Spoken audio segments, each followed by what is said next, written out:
Muy buen día a todos, chicos. Buen inicio de semana. Buenos días, profe. Buen día, Jasael.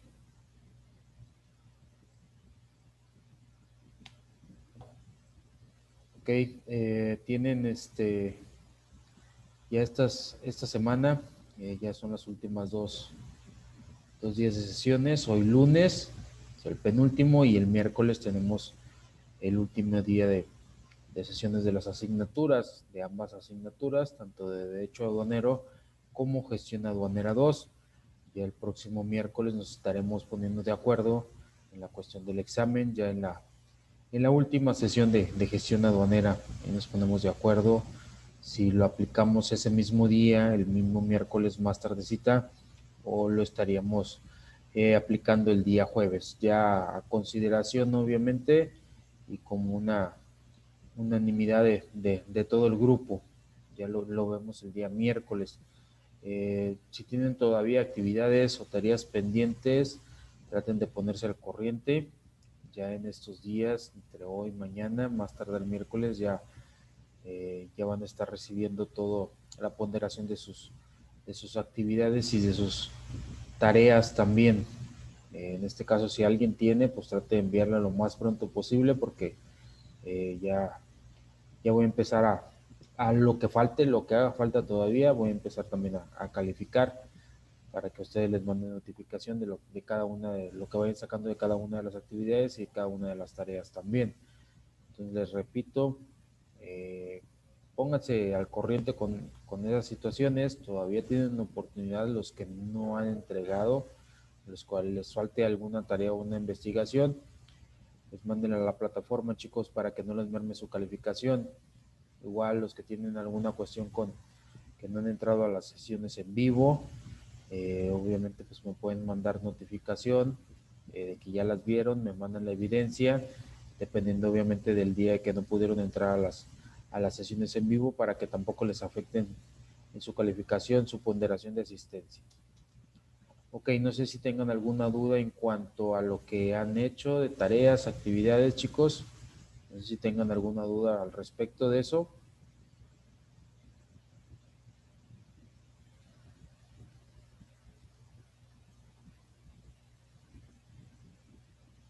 Ok, nadie tiene ninguna duda. No, profe. Ok, gracias Gaby. No, profe. Gracias Jazael.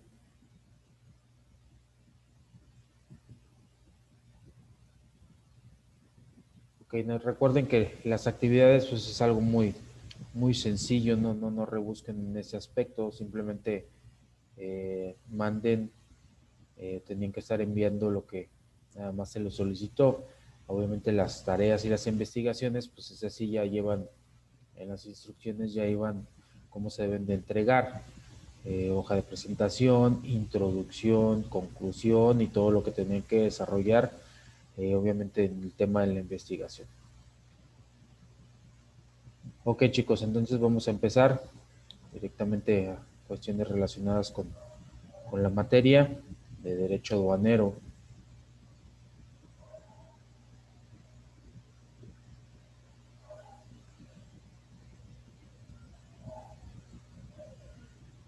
Ok, anteriormente habíamos visto varias cuestiones que involucran directamente a lo que es el derecho aduanero, cómo está organizado el SAT, el AGA, etcétera, etcétera. Y estábamos viendo más que nada la cuestión de cómo se llega a complementar una integración económica como tal, que obviamente también está regulado por el derecho aduanero, derecho internacional, y que obviamente esta es la base para eh, la cuestión de los tratados, que obviamente están regulados por leyes internacionales. Una de las primeras fases, en este caso de la integración, veíamos anteriormente que era un acuerdo comercial también. Después del acuerdo comercial se lograba redistribuir una zona de libre comercio, después una unión aduanera, después un mercado común y al finalizar una unión económica.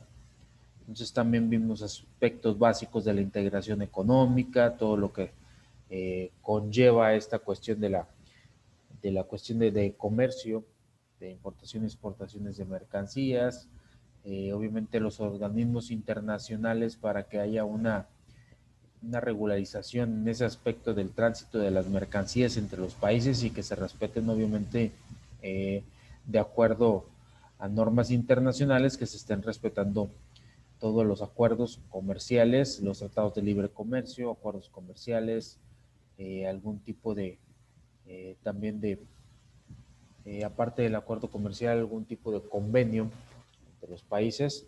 Pues obviamente todo se tiene que llevar en base a derecho. Vimos la cuestión, estuvimos platicando de la cuestión de la globalización también, cómo se internacionalizan los procesos productivos. Y vimos la primera fase de lo que es la integración económica, que era el acuerdo comercial. Obviamente pues, son cuestiones que tratan de eliminar barreras arancelarias o disminuir en su determinado momento, o obviamente al principio disminuir, y conforme pase el tiempo y se siga manteniendo el acuerdo comercial, pues obviamente eliminarlas, pero es la, comentábamos anteriormente que es el objetivo de todos los tratados de libre comercio, la cuestión de las barreras arancelarias, la cuestión de la inversión extranjera directa, la cuestión también del apoyo para el desarrollo sustentable. Entonces, vimos algunos ejemplos también en la cuestión de los tratados de libre comercio, como el Telecán y el TECLUE, el Tratado de Libre Comercio de América del Norte y el Tratado de Libre Comercio que tenemos con la Unión Europea.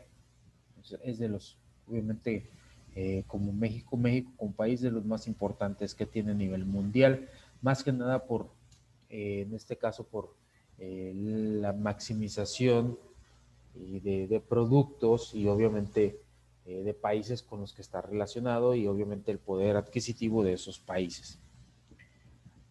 La segunda fase dentro de esta integración es la unión aduanera, donde los países miembros la instrumentan si se considera que es necesario establecer alguna protección para un sector o rama de la industria o ambos. La unión aduanera es un bloque que profundiza los mecanismos de la competencia hacia su interior. También comentamos algo de esa situación. Obviamente es la cuestión de instrumentar si es necesario algún tipo de protección en cuanto a mercancías se refiere, protección más que nada arancelaria, en este caso proteger poniéndole un arancel a las materias, productos, materias primas, productos o artículos que quieran introducirse al país. Es una manera de cuidar la economía interna nacional de un país. Entonces, esa es otra situación también. Obviamente, el país que está importando y a la vez el que está exportando, pues obviamente quiere llegar con un precio competitivo, y también el país, obviamente, que está permitiendo la entrada, pues debe de regular esa situación. Un precio competitivo sí, pero de modo que no me afectes, en este caso, a mi economía nacional o a mis empresas nacionales. Después viene un mercado común, es el que nos permite la libre modalidad de recursos entre los países miembros, relaciones de trabajo y capital entre sus nacionales. Dice, el mercado común busca la eliminación recíproca de barreras arancelarias al comercio ante terceros países. Por ejemplo, Mercosur, que está integrado por Argentina, Brasil, Paraguay y Uruguay. Entonces, mercado común es lo que busca, eliminación recíproca de barreras arancelarias al comercio ante terceros países. Obviamente, nosotros tenemos también una cuestión de un tratado con Mercosur como tal, tenemos acuerdos con ellos y de lo que busca eliminar las barreras arancelarias de todo. Obviamente ellos ya pues tienen su tratado de Mercosur, así se le conoce esa unión de 4 países. Entonces, pues obviamente tenemos acuerdos comerciales directamente con Mercosur y pues automáticamente con todos los países que lo integren. Pues la cuestión de eliminar las barreras arancelarias recíprocamente.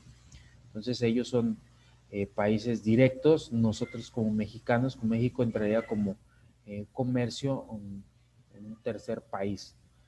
terceros países, así se le pueden denominar. ¿Por qué? Porque no pertenecemos a esa parte, no pertenecemos al tratado que los involucra a ellos directamente. Somos obviamente un país externo que tiene relaciones comerciales directamente con todos los que integran Mercosur. Luego viene la unión económica, es otra fase también. Dice, es la última fase conocida hasta ahora por el PIE en donde hay libre circulación de bienes y se eliminan las fronteras, pero los países conservan su soberanía para fines políticos. Se estandariza la moneda y hay un órgano regulador supranacional encargado de las decisiones de la Unión. Entonces, esta es la fase final de una integración económica. Hasta ahorita, hasta la fecha a nivel mundial, nada más tenemos una unión económica, que es la Unión Europea. Obviamente ya anteriormente pasaron por todas esas fases, por todas las etapas y llegaron obviamente a esta última fase, ya, pues ya estandarizando toda la situación de las fronteras, cuestiones políticas, estandarizan la moneda. Obviamente hay órganos supranacionales que regulan esa situación de las decisiones dentro de la misma Unión Europea como tal. Entonces, por eso ya es una Unión Europea, es una comunidad europea, se denomina también así, porque comentábamos anteriormente, pues hay libre tránsito de mercancías, hay libre tránsito de personas también, no hay ningún inconveniente en ese aspecto, pueden andar libremente por cada uno de los países, porque siempre y cuando obviamente las personas demuestren que son nacidas dentro de la comunidad europea, de un país europeo que esté integrado obviamente a esta unidad económica. Obviamente si vamos de otro continente, de otros países que no estén en la Unión Europea, pues obviamente sí tenemos que demostrar la cuestión de que, pues, qué estamos haciendo, muchas cuestiones migratorias más que nada en relación a esa cuestión. No se utiliza una visa como tal, simplemente con el pasaporte. De hecho, de los pocos países que utilizan visa, uno de ellos es Estados Unidos, pero los demás países podemos viajar hacia ellos con simplemente un pasaporte. Y pues en la Unión Económica, pues es el pasaporte sirve como identificación, simplemente más que nada cuando pasan libremente de fronteras a fronteras de España, Francia, Francia, Alemania, Alemania, Holanda, Holanda, Bélgica, etcétera, etcétera. Entonces ya tienen una unión económica porque pues ya se vincularon la cuestión política, la cuestión de monetaria también, la cuestión de divisas, etcétera, etcétera. Existen medidas proteccionistas, obviamente también de los países. ¿Cuáles son estas medidas? Pues el sistema tarifario, que son medidas arancelarias, y también las restricciones y regulaciones no arancelarias. En cuestión del sistema tarifario, pues obviamente se busca que se anulen ciertos aranceles, ciertos impuestos. Obviamente por eso se negocia, por eso se llega a los acuerdos. Ya comentamos que es de las principales razones por las que se estipulan tratados de libre comercio. Entonces es lo que, más que nada, es lo que se busca, que no se incrementen, obviamente, las mercancías de importación, no incrementen tanto su precio para que entre en un mercado competitivo. También existen restricciones y regulaciones, a lo mejor no en cuestión de arancel, pero sí en cuestión de que no pueden transitar, probablemente en algunos países no pueden transitar libremente algunos tipos de mercancías porque pues obviamente está penado. En otros pues a lo mejor sí, pero en algunos países pues realmente no. Una de esas cuestiones, y de hecho realizaron una actividad en relación a esa cuestión y tarea también, y realizaron una investigación en cuanto a ese tipo de restricciones también.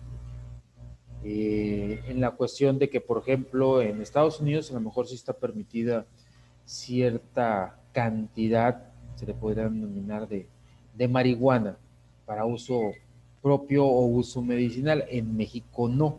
Entonces a eso se refiere la cuestión de restricciones. Si a lo mejor un americano, pues obviamente en su país sí le está permitido traer marihuana, hierba, pues obviamente pues es consumo personal, está autorizado en tantos gramos, entonces, viene a México de turista, pues obviamente en México está penado esa situación, entonces pues no puede traer, por más que diga, oye, sí, en mi país lo puedo utilizar, sí, en tu país, pero ya estás cruzando otro país, ya estás cruzando barreras, obviamente límites territoriales, en mi país no lo puedes utilizar.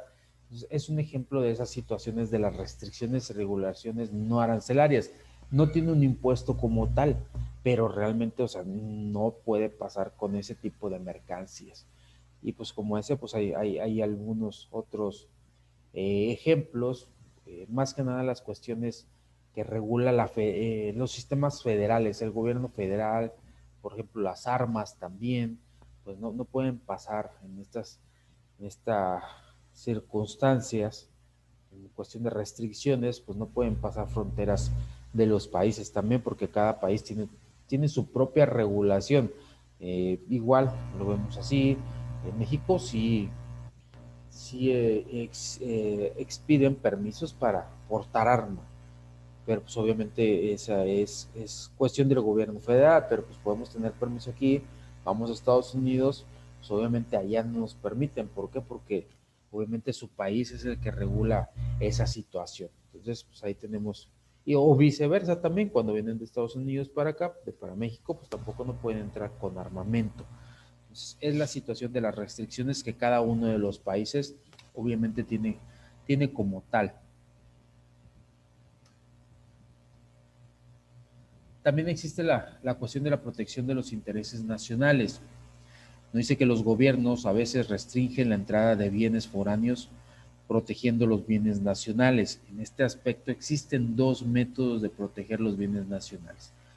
El número uno son restricciones arancelarias, son medidas de tipo económico para recaudación de contribuciones del Estado. Y segundo son barreras no arancelarias, que son las regulaciones nacionales sobre higiene, seguridad, salubridad, códigos antológicos y políticas impositivas. Entonces, esos son los dos métodos que un país protege, obviamente, a sus, en cuestión de bienes nacionales, su mercado nacional, mediante las restricciones arancelarias y mediante las barreras no arancelarias.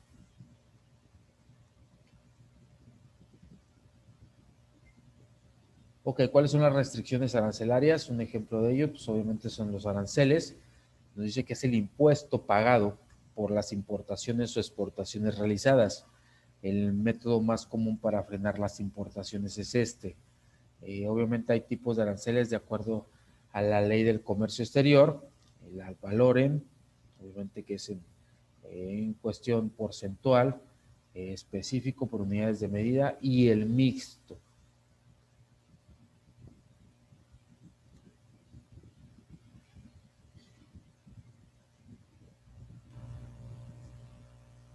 También existen leyes, obviamente relacionadas, que son fuentes del derecho aduanero, como la Ley del Impuesto General de Importación y Exportación, la LIGIE. En el artículo 1 nos dice que contiene la cuestión de las tarifas compuestas por 98 capítulos. Obviamente tiene tarifas, tiene cuestiones eh, de restricciones, etcétera, etcétera. Entonces, ecuaciones tarifarias de ciertas mercancías y varias cosas relacionadas con el mismo tema de la importación y exportación. El artículo segundo está compuesto por reglas generales para la clasificación arancelaria. Dice, la clasificación es la fuente de recaudación aduanera que determina además una serie de datos, documentos y permisos que los importadores y exportadores deben de cumplir. Entonces de ahí emana la cuestión de la fuente de la recaudación aduanera, de ahí sacamos información, obviamente cómo se clasifican pues los documentos, los datos, permisos, etcétera, etcétera.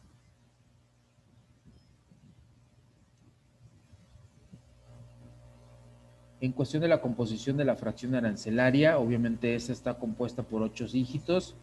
Tenemos un ejemplo, por decir, cómo está relacionada esa cuestión de la composición de la fracción arancelaria. Por ejemplo, capítulo 76, en la cuestión del aluminio, obviamente viene el capítulo 76, partida 1, subpartida 10, y obviamente fracción arancelaria 99. Entonces, así está compuesto esa cuestión. Entonces, ustedes ven, pues son 8 dígitos que componen la cuestión de la fracción arancelaria.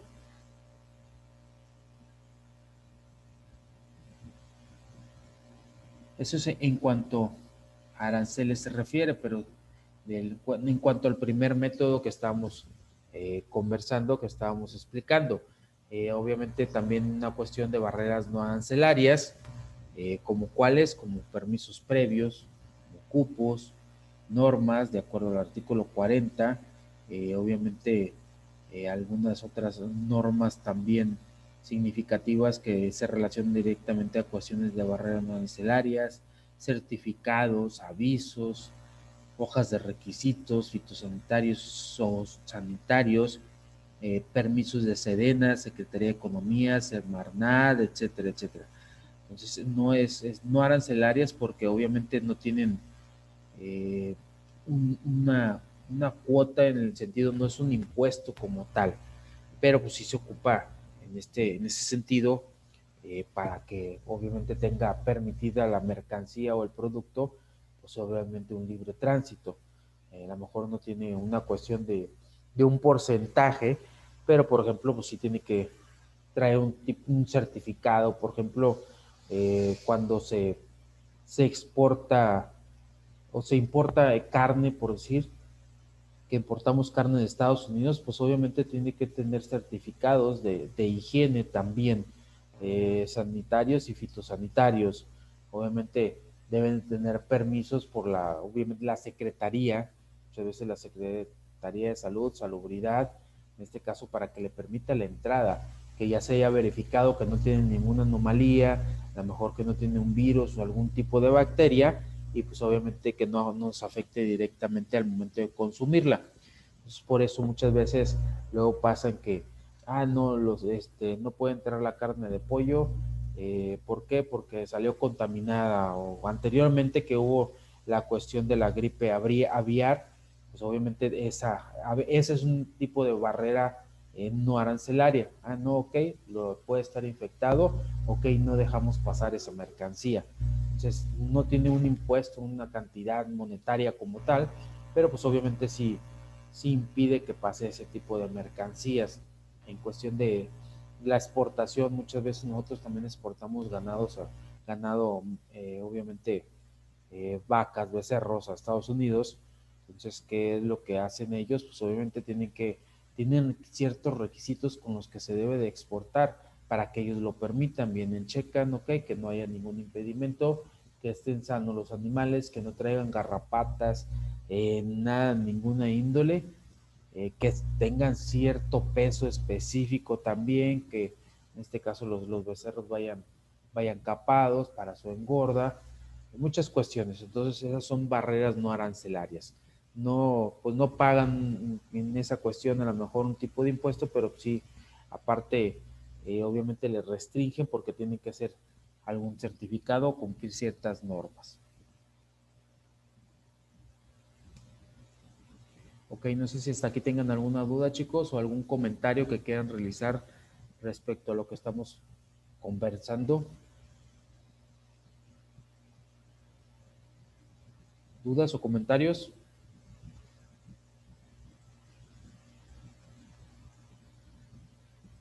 ¿Nadie? ¿No hay nadie que tenga alguna duda o algún comentario?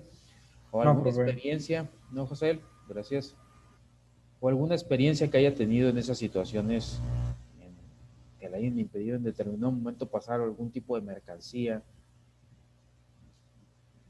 O se haya visto en alguna situación, a lo mejor no de las que comentamos, pero pues obviamente también en algún otro tipo de situación donde pues tuvieron que pagar o se ven involucrados en alguna cuestión de fideicomiso o les decomisaron mercancías, no sé, algo que quieran aportar al tema.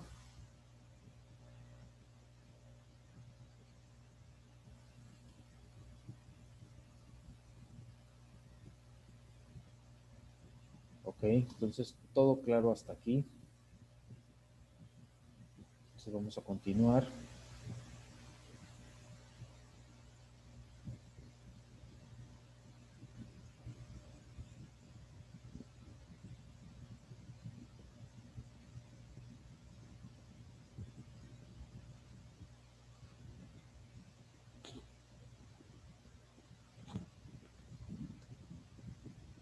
Ok, vamos a ver, obviamente también dentro del derecho aduanero, pues hay bases jurídicas, hay fiscales y obviamente organizacionales dentro del sistema. Vamos a ver también la cuestión de las aduanas del país, cómo están estructuradas y cómo se estructura actualmente el sistema aduanero mexicano. Dice que el sistema de aduanas en México cuenta con un conjunto de estructuras que fortalecen su funcionamiento correcto y efectivo, que definen su manera de regirse y de su organización, así como sus funciones y obligaciones de manera clara. Estas estructuras constituyen las bases sobre las que se construyen las actividades diarias de la aduana mexicana y que respaldan todas las acciones llevadas a cabo por las mismas. Destacan principalmente la base jurídica y la organización de las autoridades aduaneras. ¿Cuál es la base jurídica del sistema aduanero en México? Entonces, la base jurídica se va a componer de la siguiente manera.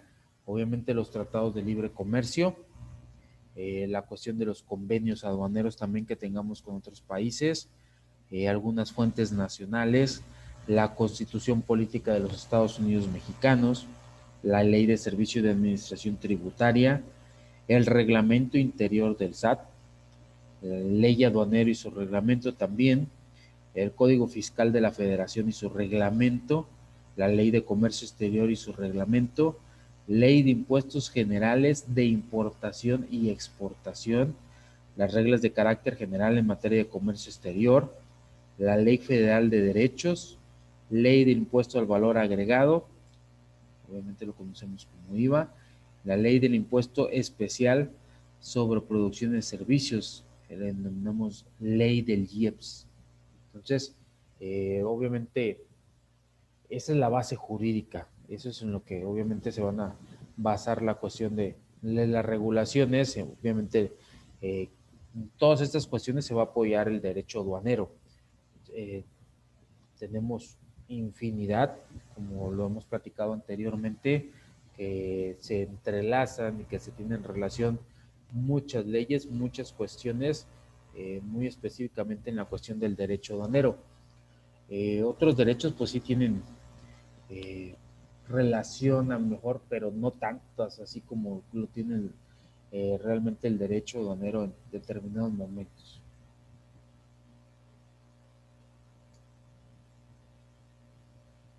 ¿Cuáles son las autoridades aduaneras y su organización?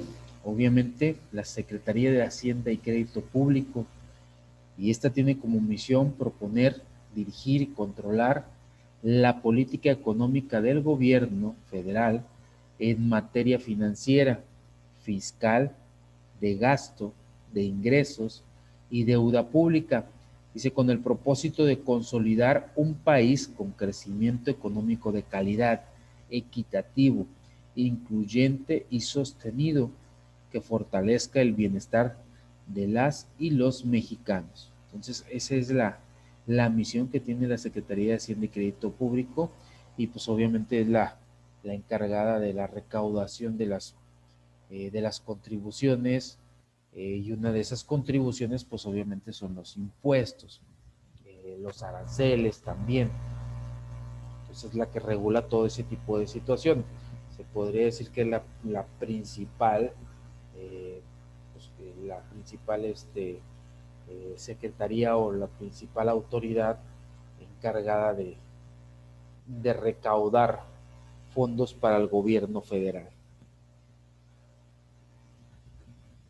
Otra autoridad que tenemos es el Servicio de Administración Tributaria, que es el SAT, y que ésta se encargará de las actividades aduaneras a través del organismo desconcentrado perteneciente a la misma. Entonces ya tenemos Hacienda y tenemos el SAT también como organismos de autoridades aduaneras. Otro organismo es la Administración General de Aduanas. Nos dice que la principal función es la de fiscalizar, vigilar y controlar la entrada y salida de mercancías, así como los medios en que son transportadas, asegurando el cumplimiento de las disposiciones que en materia de comercio exterior. Es la que normalmente está revisando, está vigilando, obviamente controla la situación del tránsito de las mercancías, los medios obviamente en que va transportada dicha mercancía también, y que todo vaya conforme a la ley.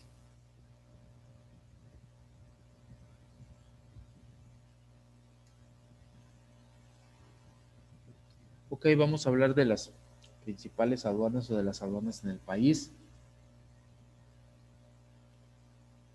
De hecho, realizaron una investigación respecto a esto. Dice que las aduanas se han clasificado en fronterizas, marítimas, aeroportuarias e interiores, pero actualmente esta clasificación ya no resulta del todo absoluta, pues una misma aduana puede recibir mercancía por más de 2 medios diferentes y proviene de 2 puntos distintos. Dice, México cuenta con 49 aduanas dispuestas a lo largo de nuestras fronteras y distribuidas de la siguiente manera: aduanas marítimas del Golfo y obviamente del Pacífico. Dice, las aduanas marítimas abarcan las playas y la zona federal marítima terrestre, las aguas interiores, el mar territorial y la zona económica exclusiva situada frente al litoral, incluyendo las islas. Este tipo de aduanas, tras la apertura comercial con la Unión Europea, China y Japón, cobran cada día más fuerza. Así México ofrece al mundo un extenso territorio de recepción para el comercio internacional. Ok, pues de hecho, obviamente, por ahí estuvieron investigando también la cuestión de las aduanas marítimas. ¿Alguien me puede decir cuál es la aduana marítima en relación específicamente en México? ¿Cuál es la principal aduana marítima que tenemos, chicos? La de Manzanillo, ¿La de Manzanillo? sí, es la que está en México. Ok. Manzanillo, Colima. ¿Alguien dice alguna otra que no sea Manzanillo? Pero también en Altamira hay. Sí, pero la principal, ¿cuál sería? En México, la principal. Dicen que Manzanillo. ¿Todos estamos de acuerdo que es Manzanillo? Sí, hay varias. Obviamente en México tenemos algunas varias. Pero la principal, Manzanillo, es lo que nos está diciendo su compañera. Lázaro Cárdenas, Michoacán. Lázaro Cárdenas, no sé qué tanto esté por ahí. También una de las muy fuertes es la de Veracruz. Están las dos. Sí, entonces yo creo es una de las fuertes también. A lo mejor Manzanillo y Veracruz son de las más importantes. Y a nivel mundial, creo que estaban haciendo algunas investigaciones, creo que no encontraban algunos datos por ahí y pusieron otros datos, por lo que me han comentado en la plataforma también y en sus investigaciones. A nivel mundial, ¿cuál será la aduana marítima más importante? La de Tampico. A nivel mundial, la de Tampico, no creo, si no es ni la número 1 en México. No, no.